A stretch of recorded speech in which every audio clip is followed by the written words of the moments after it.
Hello guys, tips para sa mga nag-hamster combat dyan.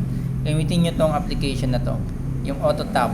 Ayan, kung makikita nyo is ang bilis niya. Hindi nyo na kailangan magtatap-tap ng mga daliri nyo. Yung application nyo magtatrabaho para sa inyo. So ang gawin nyo is mag-install sa Play Store ng auto tap, which is madami naman ng pamimilian. So i-adjust nyo lang yon depende sa prepared nyo na speed. So ang sa akin is 50 speed. Ang minimum niya is 40. So pag bumaba ka doon, is either magka-crash yung phone mo.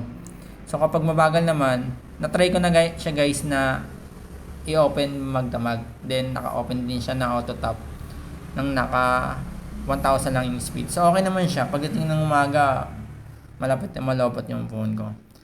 So yun lang guys, depende sa inyo.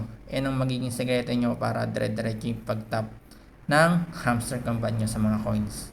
Thank you and follow for more.